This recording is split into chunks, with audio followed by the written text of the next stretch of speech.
Poucas cenas no Novo Testamento são tão marcantes quanto o momento em que Pedro, o ardente e apaixonado discípulo de Jesus, nega seu mestre. Pedro, um homem conhecido por sua impetuosidade e dedicação incondicional a Cristo, é repentinamente confrontado com sua própria fraqueza. Em 3 negações sucessivas, ele distancia-se daquele a quem jurou lealdade até a morte. Mas esse episódio doloroso não é o fim da história para Pedro. O perdão transformador de Jesus emerge como o tema central de sua restauração, oferecendo uma mensagem poderosa de esperança e redenção. Neste texto, exploraremos não apenas o momento da negação de Pedro, mas também como ele se insere na grande narrativa redentora que atravessa toda a Escritura. Desde o início da história bíblica, Deus tem mostrado misericórdia diante da fraqueza humana. A história de Pedro revela que, embora todos nós estejamos suscetíveis a falhas, a graça de Deus nos encontra em nossa pior hora e nos oferece uma nova chance. O percurso de Pedro, da negação à restauração, é um testemunho da paciência divina e da obra contínua de Cristo em moldar seus seguidores à sua própria imagem. Com base nessa visão, analisaremos em profundidade 7 aspectos fundamentais da negação de Pedro e do perdão transformador de Jesus. Cada sessão visa não apenas a fornecer um entendimento histórico e teológico da experiência de Pedro, mas também a aplicar essas lições à vida cristã contemporânea, revelando que o perdão de Cristo continua sendo uma fonte de poder e renovação para todos nós.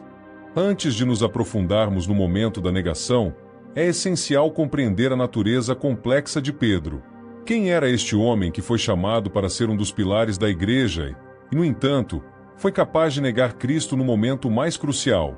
Pedro, também conhecido como Simão, era um pescador da Galileia, chamado por Jesus para se tornar pescador de homens.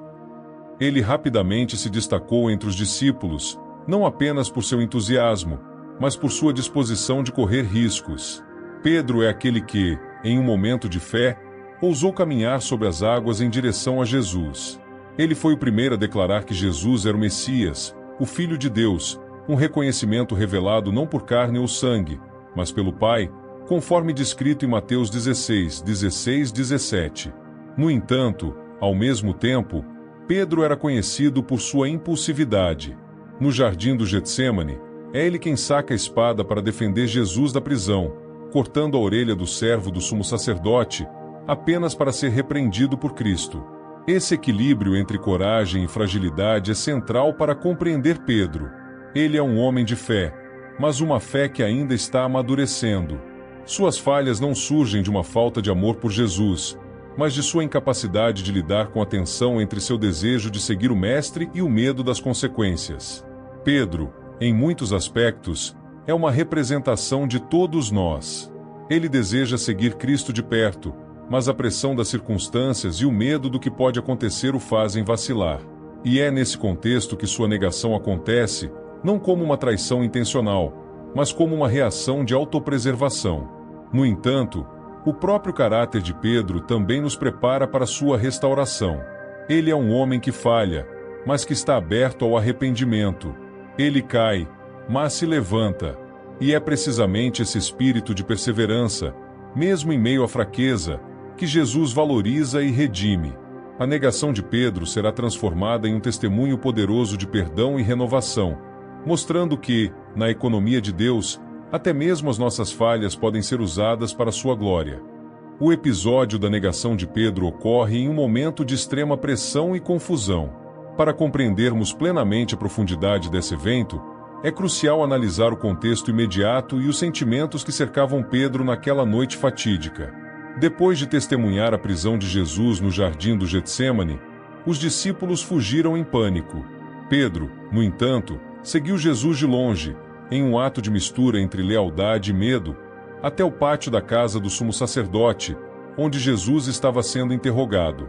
Aqui, Pedro se encontra cercado por guardas e curiosos, todos potencialmente hostis a qualquer um que fosse identificado como seguidor de Jesus. O medo que envolvia aquele momento não pode ser subestimado.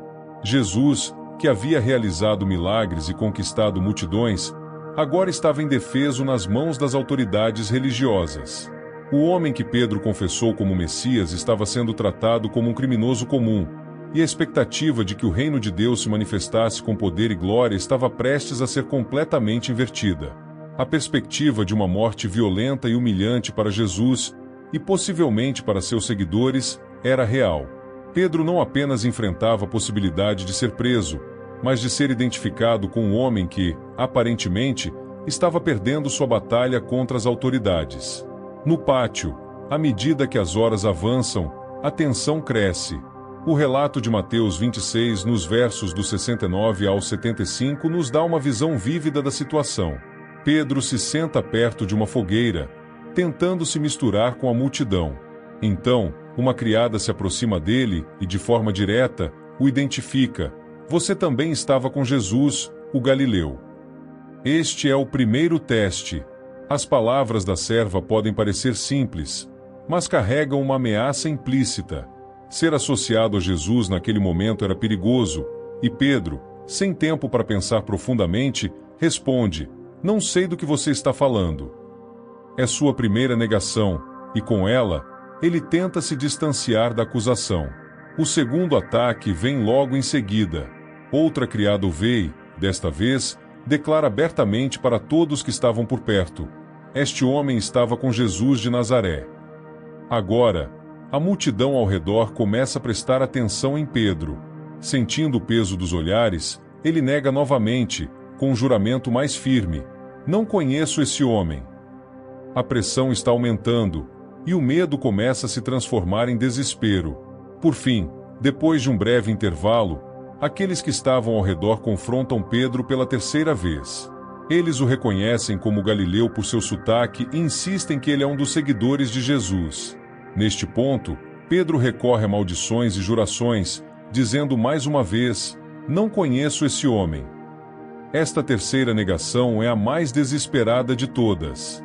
Não é apenas uma recusa, é uma tentativa de proteger sua própria vida, mesmo que isso signifique cortar todos os laços com o homem que ele havia prometido seguir até a morte.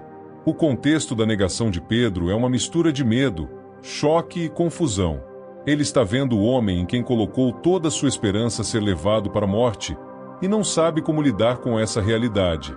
Sua negação não é apenas uma questão de covardia, é uma resposta humana a uma situação que desafia sua compreensão e desafia a própria essência de sua fé. Pedro, como muitos de nós, foi pego no momento entre a fé e o medo, e sua falha revela a profundidade de sua vulnerabilidade como seguidor de Cristo. Essa situação traz à tona uma lição importante. Mesmo aqueles que caminham mais próximos de Jesus podem tropeçar em momentos de medo e incerteza. A negação de Pedro não aconteceu porque ele parou de amar a Jesus, mas porque, em sua fragilidade, ele sucumbiu à pressão esmagadora de um momento de crise. O que veremos nas sessões seguintes é que, apesar da falha de Pedro, Jesus não o abandona. Em vez disso, o perdão e a restauração estão à espera, revelando a amplitude do amor redentor de Cristo. Após a terceira negação de Pedro, algo extraordinário acontece. O galo canta, conforme Jesus havia profetizado. Este momento, embora breve, marca um profundo ponto de virada na vida de Pedro. No instante em que o som do galo ressoa pela madrugada, Pedro é abruptamente confrontado com a verdade de suas ações.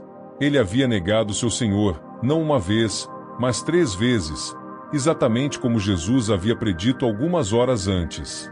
O Evangelho de Lucas oferece um detalhe particularmente comovente que não pode ser negligenciado.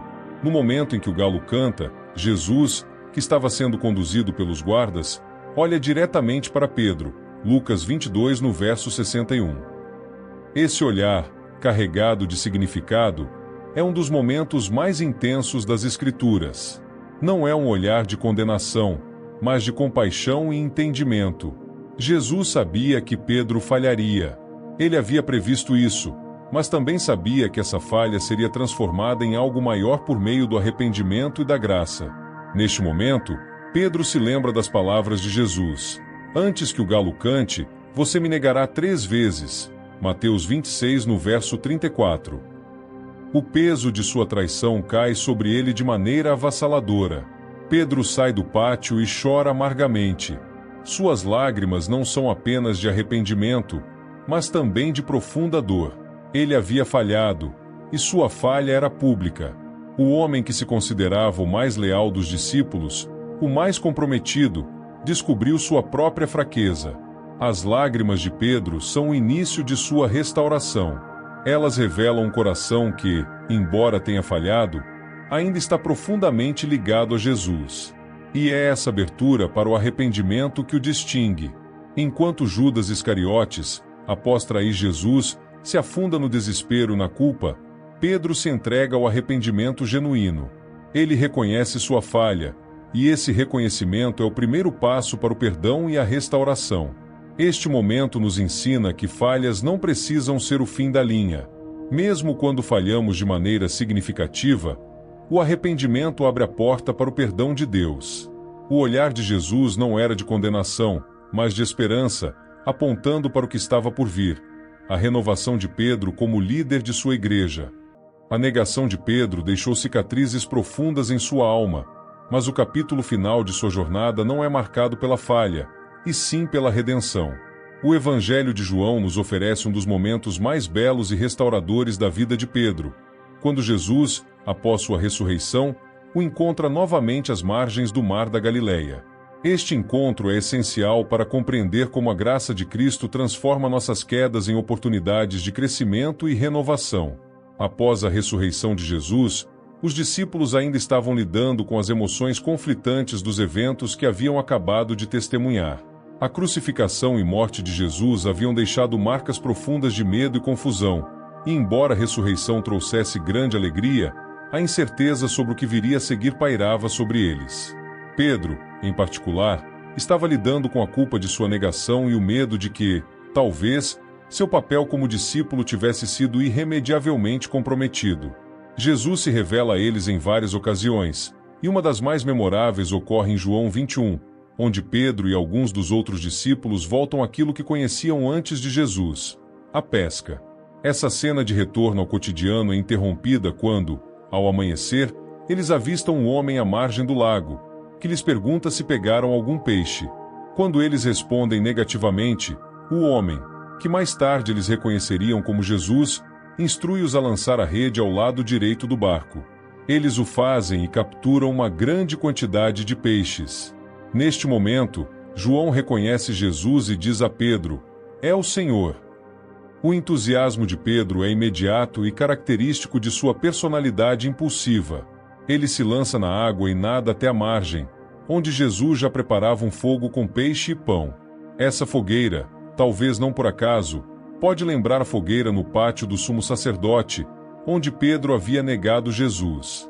Mas, desta vez, em vez de negação e medo, há reconciliação e renovação.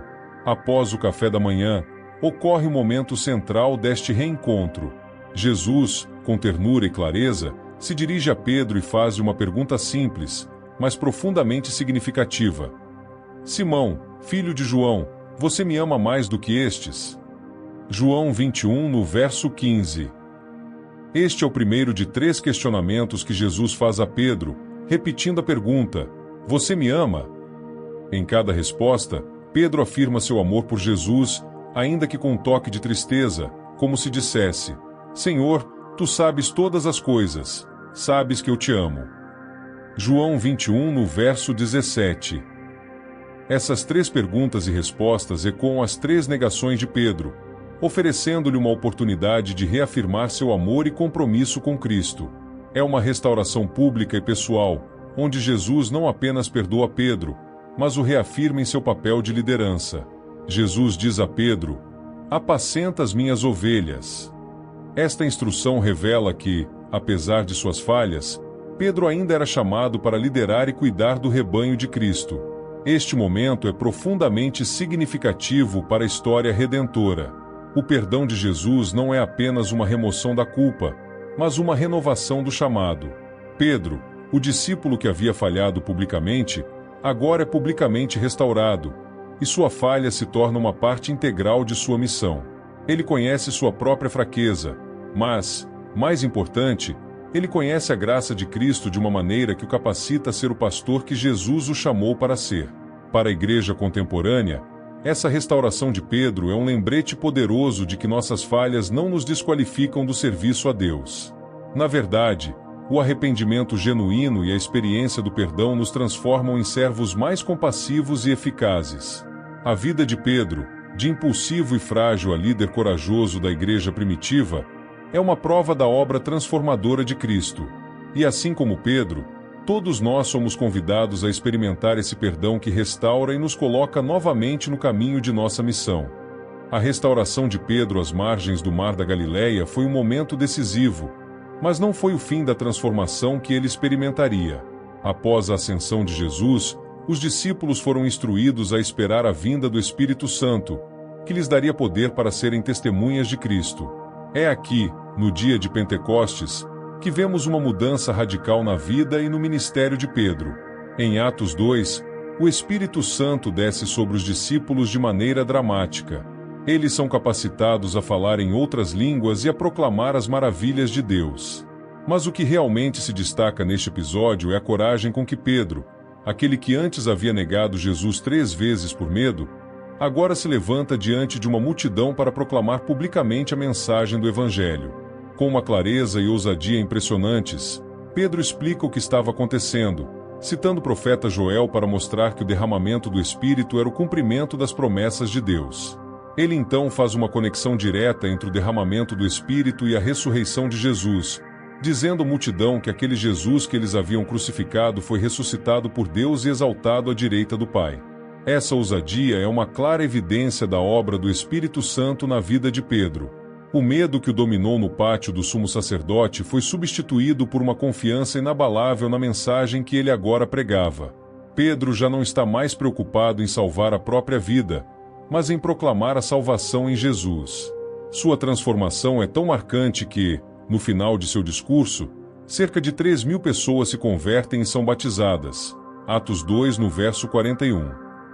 A vida de Pedro após Pentecostes é caracterizada por essa nova coragem. Ele se torna o líder da igreja em Jerusalém, pregando o evangelho com ousadia e enfrentando perseguições sem vacilar. Quando, mais tarde, ele é preso e ameaçado pelas autoridades, Pedro responde: importa obedecer a Deus e não aos homens. Atos 5, no verso 29.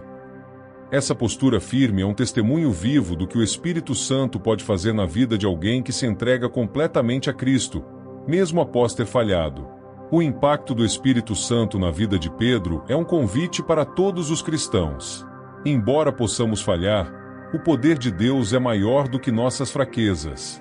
Quando nos arrependemos e nos abrimos à obra do Espírito, somos capacitados a viver e testemunhar com uma coragem que não vem de nós, mas de Deus. Pedro nos mostra que, com o poder do Espírito Santo, até mesmo aqueles que já falharam podem ser instrumentos poderosos nas mãos de Deus.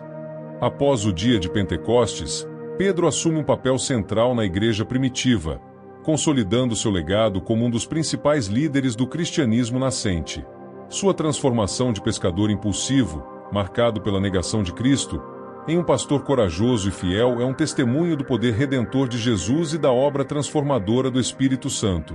A liderança de Pedro, registrada no livro de Atos e nas suas epístolas, oferece uma visão clara de como Deus pode usar aqueles que, mesmo tendo falhado, se rendem à sua graça.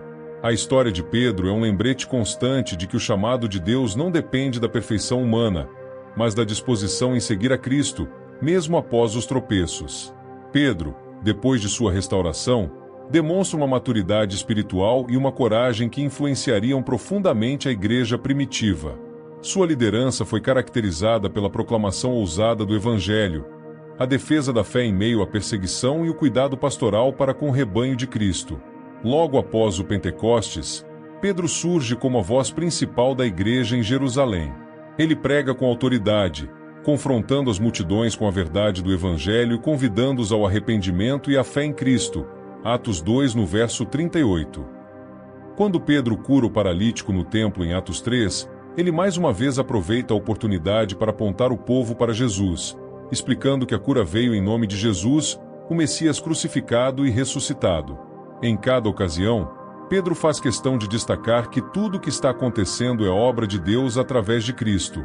No entanto, a liderança de Pedro não foi livre de desafios. Em Atos 4, ele e João são presos e levados perante o Sinédrio, o mesmo conselho religioso que condenou Jesus à morte. A coragem que Pedro exibe aqui é notável, especialmente considerando que apenas semanas antes ele havia negado conhecer Jesus por medo de ser associado a ele. Agora, diante das mesmas autoridades, Pedro declara sem hesitação: "Este Jesus é a pedra que vocês, construtores, rejeitaram, e que se tornou a pedra angular.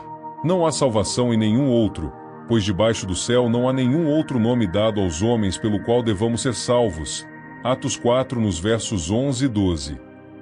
Sua firmeza em proclamar Jesus como o único caminho de salvação é uma evidência clara de sua transformação. Além de sua ousadia na pregação, Pedro também desempenhou um papel crucial na orientação da igreja em questões teológicas e práticas. Ele esteve presente no Concílio de Jerusalém, Atos 15, onde ajudou a resolver a controvérsia sobre a inclusão dos gentios na igreja. Sua declaração de que Deus não faz distinção entre nós e eles, Atos 15, no verso 9, refletiu a compreensão de Pedro sobre o alcance universal do Evangelho, uma percepção que ele começou a desenvolver após sua visão em Jope e o encontro com Cornélio, o centurião romano, Atos 10. Ao longo de seu ministério, Pedro demonstrou um compromisso constante com a verdade do Evangelho e o cuidado pastoral por aqueles que estavam sob sua liderança.